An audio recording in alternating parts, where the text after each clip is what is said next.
Hello दोस्तों, आपका अपने चैनल में स्वागत है। मैं आशा करता हूँ कि आप लोग अच्छे होंगे और क्लास 12th के अंदर इंटर कर चुके होंगे। उसी के साथ मैं पहली क्लास आपकी स्टार्ट करने वाला हूँ आज से 2024 बैच के लिए, जिसका नाम है मैथमेटिकल लॉजिक। राइट, ये आपका चैप्टर 1 है। होप कि आपको वीडियो पसंद आएगी और आपका ज़्यादा टाइम मैं वेस्ट नहीं करूँगा। हालांकि ये पहली वीडियो है तो डेफिनेटली आपसे ये उम्मीद करूंगा कि आप मुझे सपोर्ट करोगे, दोस्तों के साथ शेयर करोगे और चैनल को सब्सक्राइब भी करोगे, जिससे कि मैं आगे आपके इसी प्रतिक्रिया से मैं मोटिवेट होऊंगा। राइट, और मैं आपको डेफिनेटली वादा करता हूं कि काफ़ी अच्छे से पढ़ाएंगे, पूरा सिलेबस कवर करेंगे, कोई दिक्कत नहीं होगी। आप जो भी कमेंट बॉक्स वगैरह में आप अपने क्वेश्चन या डाउट पूछ सकते हो। तो मैथमेटिकल लॉजिक में एक्चुअली हम पढ़ते क्या हैं, तो देखिए क्या होता है इसमें। देखिए एक सेंटेंस होता है, राइट। कोई भी एक सेंटेंस होता है, कोई एक मान लेते हैं सेंटेंस है, ठीक है। सेंटेंस और स्टेटमेंट, देखिए सबसे बड़ी चीज इसी में समझने की है। सेंटेंस और स्टेटमेंट क्या है। देखो तुम कुछ भी बोल दो, वो सेंटेंस हो सकता है, ठीक है, कुछ भी बोल दो।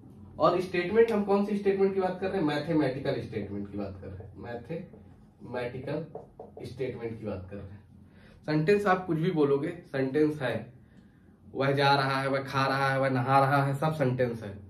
स्टेटमेंट हम उसी को बोलेंगे जिसमें आप बेझिझक यस या नो में आंसर दे सकते हो। एक बार में उसका एक ही आंसर होगा, या तो यस या मीन्स ट्रू, या तो फॉल्स मीन्स रॉन्ग। अगर फॉर एग्जाम्पल अगर बात करूं, ठीक है, क्या बोला मैंने, मैथमेटिकल स्टेटमेंट हम किसको बोलेंगे? या तो वो ट्रू हो या तो वो फॉल्स हो, या तो वो ट्रू हो या तो वो फॉल्स हो। दोनों साइमल्टेनियसली नहीं होना चाहिए, ठीक है, आइदर ट्रू और फॉल्स, ठीक है। ये नहीं कि कोई भी स्टेटमेंट हो जिसके कॉन्ट्राडिक्ट करे कि ये ट्रू भी हो सकता है, फॉल्स भी हो सकता है।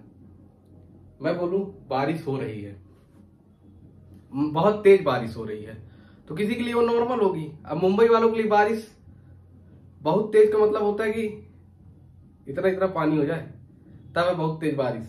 वैसे नॉर्मल भिन भिन भिन भिन वाला तो उसको हम नहीं बोलेंगे। तो बहुत तेज बारिश, कई जगह पे, छोटी जगहों पे पानी गिर भी रहा है तो बहुत तेज बारिश हो रही भाई, है ना। और नॉर्मल बारिश, तो अलग अलग लोगों के अलग अलग विचार होंगे उस पर, राइट। तो ऐसे को हम लोग कॉन्ट्राडिक्शन वाले, कॉन्ट्राडिक्ट जो करेंगे सेंटेंस, उसे हम लोग स्टेटमेंट नहीं बोलेंगे, उसे हम सेंटेंस ही बोलेंगे, ठीक है। वो अलग अलग टाइप के सेंटेंस हो सकते हैं। जैसे मैं बोल दूं ओपन द डोर, यार डोर ओपन करो, तो ये क्या हो गया? एक ऑर्डर हो गया ना, यार जा यार डोर ओपन कर दे, राइट। मैंने बोला क्या तुम कल स्कूल जाओगे? मैं क्वेश्चन पूछ रहा हूं ना, क्वेश्चन पूछ रहा हूं, ये सब सेंटेंस है, ठीक है। अगर मैं बोलूं 2 + 2 4 होता है, सबका आंसर क्या होगा? यस। मैं बोलूं 2 + 3 4 होता है, सबका आंसर क्या होगा? नो। मैथ अच्छा सब्जेक्ट है, मैथ जो लिए वो बोलेंगे यस, कॉमर्स वाले बोलेंगे नो। मैं ऐसे बोल रहा हूं, ठीक है। तो क्या होता है कि मतलब आपको हो सकता है कि वो जो चीज आपको पसंद है वो दूसरे को भी पसंद हो, ऐसा होता है क्या? नहीं होता ना, लव एट फर्स्ट साइट, ठीक है। अब हम स्टेटमेंट, देखिए हमारा मेन मुद्दा है स्टेटमेंट हम किसको बोलेंगे। तो सिंपल से वर्ड में ये याद रख लो कि स्टेटमेंट हम उसी को बोलेंगे जिसका हम बेझिझक आंसर यस या नो में दे सकते हैं। समझ में आया? अगर बोले कोई 2 is an even number, yes true है, तो हम इसी को ही क्या बोलते हैं? स्टेटमेंट बोलते हैं। और देखो जब हम क्वेश्चन करेंगे ना तो काफी चीजें क्लियर होती जाएंगी। अब हम इसके आगे क्या पढ़ेंगे? कनेक्टिव्स पढ़ेंगे, ठीक है, कि किस किस टाइप के कनेक्टिव्स होते हैं, दो सेंटेंस को ऐड कैसे करते हैं, और आगे की फर्दर चीजें हम डिस्कस करेंगे। अभी हम लोग डिस्कस करने वाले हैं लॉजिकल कनेक्टिव्स के बारे में। मतलब जब हमें दो अलग अलग सेंटेंस दिए हुए होंगे या फिर सेंटेंस हमें दिए होंगे और उसके बीच में कुछ वर्ड्स होंगे जिसके थ्रू हम उस सेंटेंस को कनेक्ट कर सकते हैं। ठीक है, जैसे फॉर एग्जांपल मैं बोल रहा हूँ Ram is a tall boy और दूसरा सेंटेंस बोल रहा हूँ Ram is an intelligent boy. ठीक है, तो राम ही है ना, तो Ram is a tall boy and intelligent boy बोल सकते कि नहीं? बोल सकते। तो इसमें जो कंजंक्शन एंड यूज हुआ उसको सिंबॉलिक फॉर्म में कैसे रिप्रेजेंट करते हैं? तो वो है ए के फॉर्म में एंड। ठीक है, तो इस टाइप से 5 अलग अलग कनेक्टिव्स होते हैं। इसे हम क्या बोलते हैं? कनेक्टिव्स बोलते हैं, जिसके नाम क्या क्या हैं? पहला है एंड, दूसरा और, तीसरा इफ देन। मतलब सेंटेंस में इफ से स्टार्ट होगा और बीच में देन आएगा, राइट? तो उसको हम लोग बोलते हैं इफ देन। चौथे टाइप का क्या है? If and only if. Sentence के शुरुआत में ही लिखा रहेगा इफ एंड ओनली इफ, अगर ऐसा हुआ तो क्या होगा। ठीक है, फिर उसके बाद आता है 5th नंबर नॉट। और सबको सिंबॉलिक फॉर्म में कैसे रिप्रेजेंट करते हैं? तो देखिए एंड को हम लोग कुछ ए टाइप का दिखाते हैं। ठीक है, एंड को ए टाइप से रिप्रेजेंट करते हैं, और को भी टाइप का, एंड का अपोजिट। और इफ देन को हम लोग सिंगल एरो में रिप्रेजेंट करते हैं, सिंगल एरो में रिप्रेजेंट करते हैं। इफ एंड ओनली इफ को दोनों side arrow, if and only if को दोनों साइड एरो के फॉर्म में। नॉट को हम लोग ये सांप जैसा ऐसा टेढ़ा। ठीक है, नेगेशन, इसी को हम लोग क्या बोलते हैं? नेगेशन। एंड को और क्या बोलते हैं? कंजंक्शन। कंजंक्शन इंग्लिश से पढ़े ना, दो सेंटेंस को ऐड करने में, दो स्टेटमेंट को ऐड करने के काम आता है। ठीक है, डिसजंक्शन और का यूज होता है डिसजंक्शन के रूप में। ठीक है, इफ देन को और क्या बोलते हैं? Conditional implication. कंडीशनल और इम्प्लीकेशन ही बोलते हैं। इफ एंड ओनली इफ को बाय कंडीशनल बोलते हैं, इक्विवेलेंस बोलते हैं, डबल इम्प्लीकेशन बोलते हैं, और इस को क्या बोलते हैं? नेगेशन बोलते हैं। ठीक है, अगर हम इसके ट्रूथ टेबल की बात करें तो इसका ट्रूथ टेबल कैसे होता है? देखिए, अगर हमारे पास दो स्टेटमेंट हैं, ठीक है, दो स्टेटमेंट हैं, तो उसकी ट्रूथ वैल्यू क्या होगी? उसकी पॉसिबिलिटी क्या होगी? तो देखो, या तो दोनों ट्रू हो, या तो एक ट्रू एक फॉल्स हो, ऐसा ही होगा ना। देखो एक बात करते हैं, मान लो हमारे पास दो स्टेटमेंट है, पहली स्टेटमेंट है, दूसरी स्टेटमेंट है। ये क्या है? पहला स्टेटमेंट है और दूसरा स्टेटमेंट है। इसकी पॉसिबिलिटी की अगर हम लोग बात करें तो क्या क्या हो सकती है? तो मैं बोलता हूं कि पहली तो दोनों ट्रू हो जाए, ऐसा हो सकता है। फिर नहीं, पहला ट्रू हो जाए दूसरा फॉल्स हो जाए। तीसरी पॉसिबिलिटी क्या है? पहला फॉल्स हो जाए दूसरा ट्रू हो जाए। या तो चौथी पॉसिबिलिटी क्या है? दोनों फॉल्स हो जाए। इसके अलावा अगर दो स्टेटमेंट है तो और कोई पॉसिबिलिटी बनती है क्या? तो मेरे ख्याल से नहीं बनेगी, यही 4 पॉसिबिलिटी बनती है। इसी टाइप से अगर 3 सेंटेंस गिवन हो, अच्छा, और इससे पहले कि अगर जो सेंटेंस है, मान लो 2 सेंटेंस गिवन है, ठीक है, तो उसको जब हम लोग एक रिप्रेजेंट करेंगे तो पहले सेंटेंस को हम लोग क्या एज्यूम कर लेंगे? P, small P. मान लो दिया है Ram is a tall boy, पहला स्टेटमेंट है। दूसरा स्टेटमेंट है Delhi is capital of India,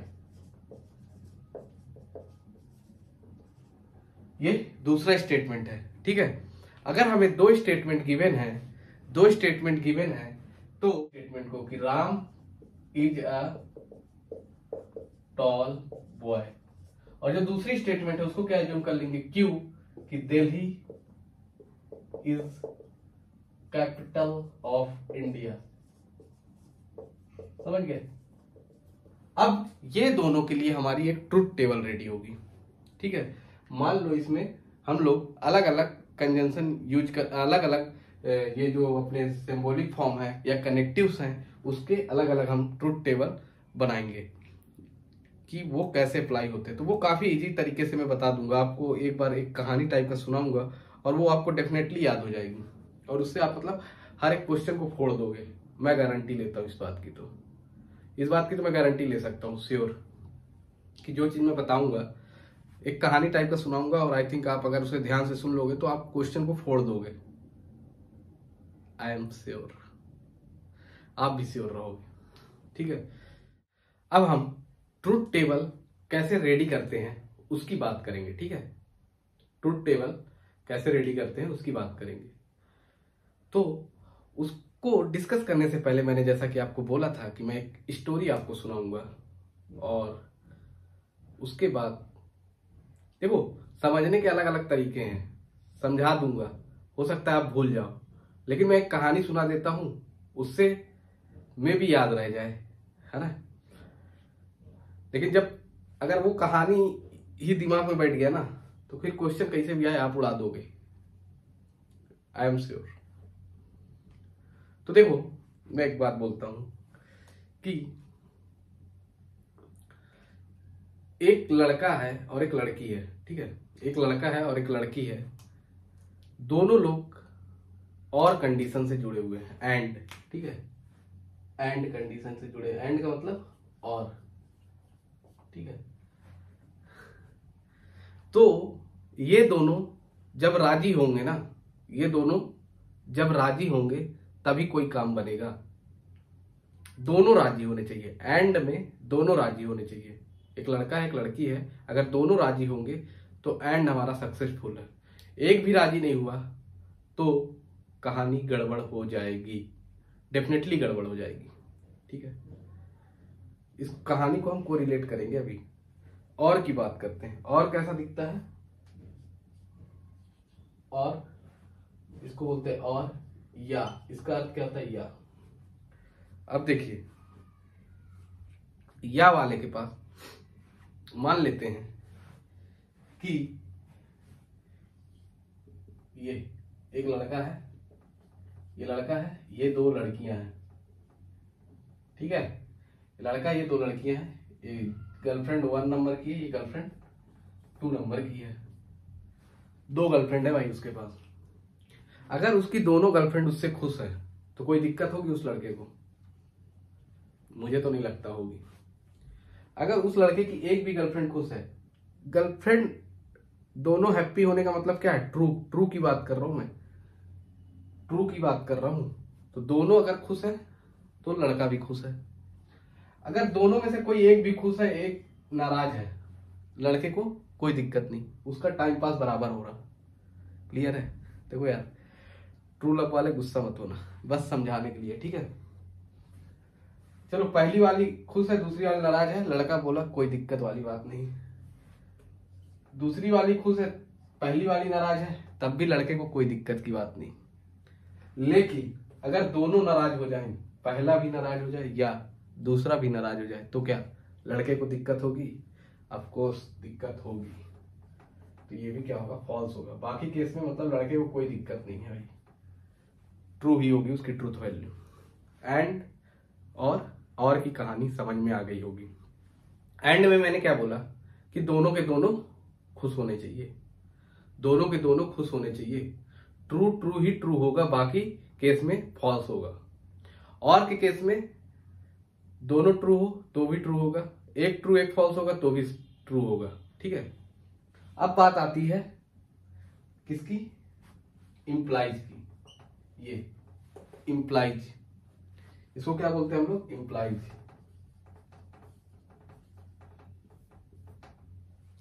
implies के केस में क्या है, याद रखेंगे कि पहला वाला ट्रू हो।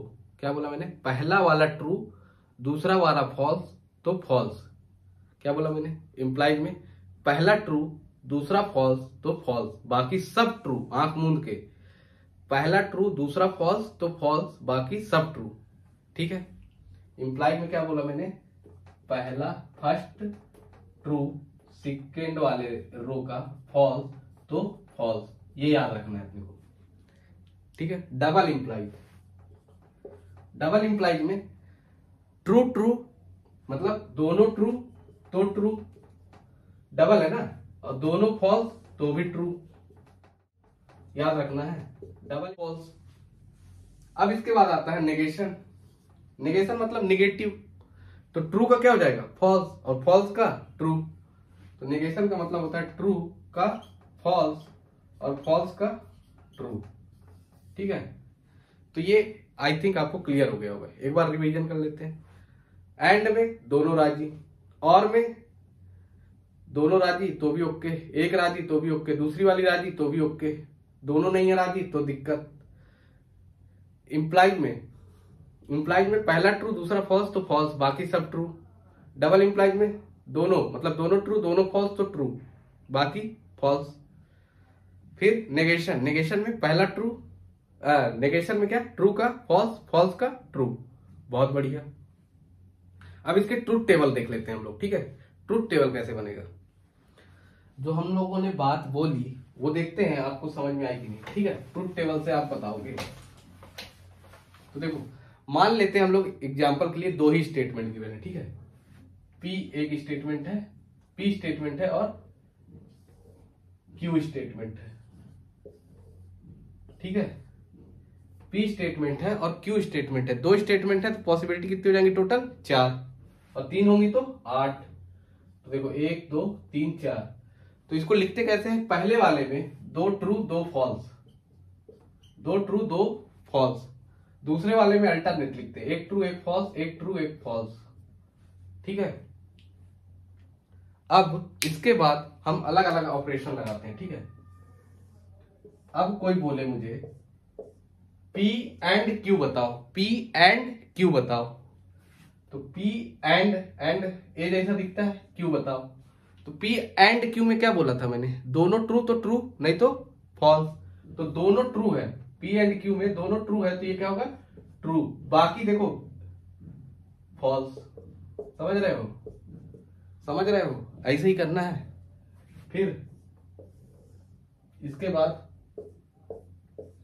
बोले P और Q बताओ, P और Q क्या होगा, क्या बोला था, दोनों राजी तो लड़के को कोई दिक्कत, दोनों राजी तो लड़के को कोई दिक्कत नहीं है, दिक्कत। एक भी राजी तो दिक्कत नहीं, दिक्कत। एक राजी है दिक्कत नहीं, दिक्कत।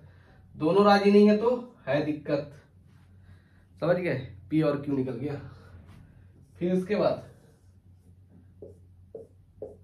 P implies Q, P implies Q क्या बोला था, पहला ट्रू दूसरा फॉल्स तो फॉल्स। तो पहला ट्रू मतलब P का ट्रू, तो P का ट्रू देखो ये दोनों में है, और Q का क्या, फॉल्स। Q का फॉल्स किसमें, इसमें है, तो ये क्या होगा, फॉल्स। बाकी सब ट्रू। आंख मूंद के लिख दो। क्लियर है, क्वेश्चन लगाओगे ना तो हवा उड़ा दोगे, हवा। आपको मजाक लग रहा होगा। P double implies Q, double implies में क्या बोला था, दोनों वाला, दोनों ट्रू ट्रू, दोनों फॉल्स ट्रू, बाकी ये देखो अल्टरनेट है, क्या होगा ये, फॉल्स। समझ रहे हो। अब नेगेशन ऑफ P और नेगेशन ऑफ Q नहीं बता दोगे, नेगेशन ऑफ P बोलूं तो बोलोगे सर ये तो हलवा पूछ दिया आप। ट्रू का फॉल्स, बहुत बढ़िया। ट्रू का फॉल्स, ट्रू का फॉल्स, फॉल्स का ट्रू, फॉल्स का ट्रू। तो नेगेशन ऑफ Q तो कर ही लोगे, क्या हो जाएगा, इसका फॉल्स, इसका ट्रू, इसका फॉल्स, इसका ट्रू। तो ये आपको हो सकता है ट्रूथ टेबल आपको समझ में आ गई होगी, और मेरी कहानी भी समझ में आ गई होगी। कहानी को केवल याद रखने के तरीके से याद रखना, ज्यादा दिल से मत ले लेना। ठीक है, अब इसके बाद हम लोग एक्सरसाइज 1.1 डिस्कस करेंगे। ठीक है, अगर वीडियो पसंद आई हो लाइक करो, शेयर करो, और चैनल को सब्सक्राइब नहीं किया तो सब्सक्राइब कर लो। और इसके बाद क्या बोलूं, thank you for watching this video, है ना, थैंक यू।